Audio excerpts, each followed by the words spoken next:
1 Petrus 4 ayat 8. Tetapi yang terutama kasihilah sungguh-sungguh seorang akan yang lain, sebab kasih menutupi banyak sekali dosa. Katakan amin saudara. Saya percaya ya, kalau kita berbicara kasih itu mudah yang kita bicarakan ya. Kasih mudah sekali kita bicarakan tentang kasih ini. Tetapi yang sangat sulit itu mempraktekkannya, itu begitu sulit. Amin saudara ya. Mudah apa sulit saudara? Oh, enggak ada suaranya ya. Mudah apa sulit saudara? Sulit ya. Kalau sedemikian Allah telah mengasihi kita, bahkan Allah itu rela memberikan nyawanya buat kita, karena Dia sungguh-sungguh mengasihi kita. Dan biarlah dengan demikian kita seharusnya juga harus mengasihi satu dengan yang lain. Amin. Memang itu tidak mudah ya, tetapi kita belajar saudara. Kalau kita mengasihi karena Allah lebih dahulu telah mengasihi kita. Allah telah lebih dahulu mengasihi kita. Jadi sebagai wujud rasa syukur kita kepada Allah kita, biarlah kita mengasihi satu dengan yang lain. Jadi apa yang dimaksud dengan kasih menutupi banyak sekali dosa? Apakah kita berbuat kasih supaya dosa kita terhapus? Kalau demikian tidak perlu Tuhan Yesus mati di kayu salib, karena cukup kita mengasihi aja, berbuat kasih supaya dosa kita diampuni. Apakah begitu? Bukan itu maksudnya saudara. Jadi apa yang dimaksud dengan kasih menutupi banyak sekali dosa? Yang pertama, orang yang memiliki kasih itu sanggup melepaskan pengampunan yang tulus tanpa memperhitungkan lagi kesalahan dan dosa yang orang lain berbuat. Nah, saudara dikasihi ya, memang tidak bisa disangkal saudara. Seringkali itu kita dalam kehidupan ini, kita lebih banyak menghabiskan waktu, membuang waktu hanya untuk melihat dan memikirkan hal-hal yang buruk, yang menyakitkan ya, dari pasangan kita atau dari sahabat kita, dari teman-teman kita.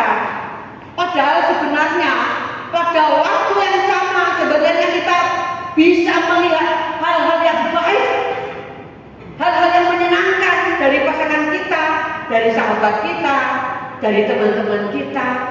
Amin ya Bapak Ibu ya. Banyak hal yang baik yang perlu diingat. Tetapi memang itu kenyataannya demikian.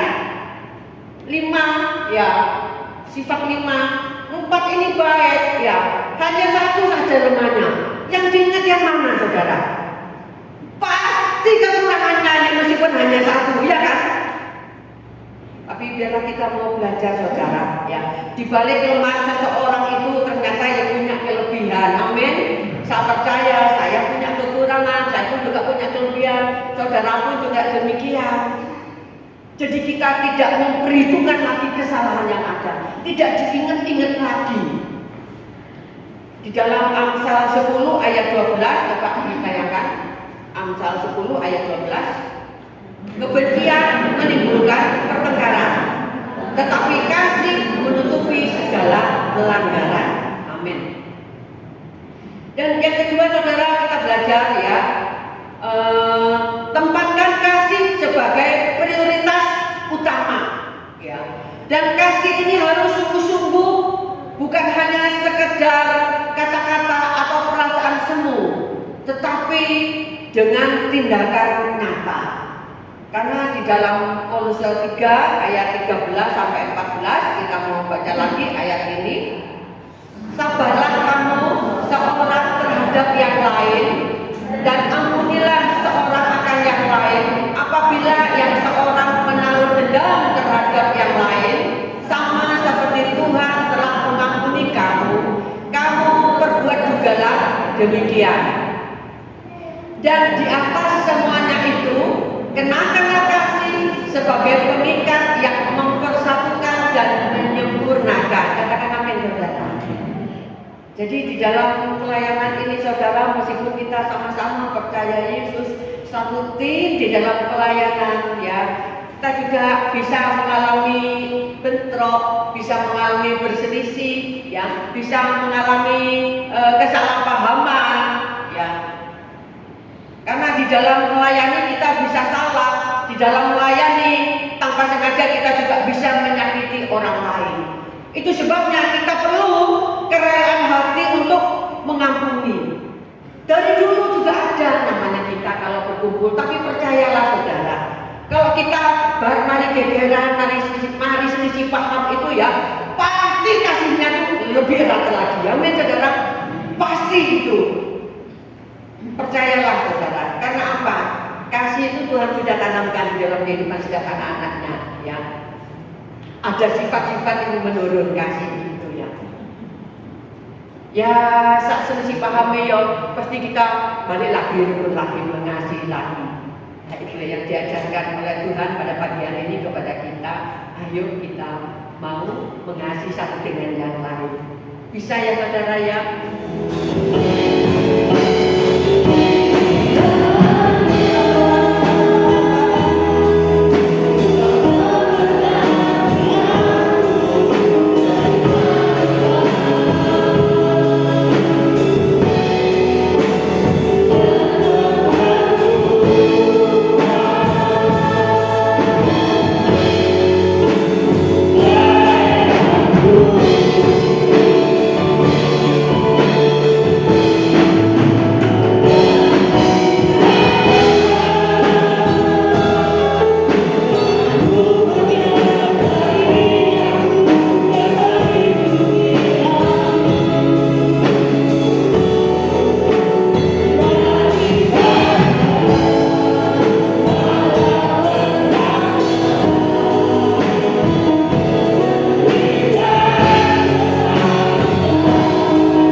kedua tangan saudara, pulanglah dengan damai sejahtera Allah yang berlimpah-limpah.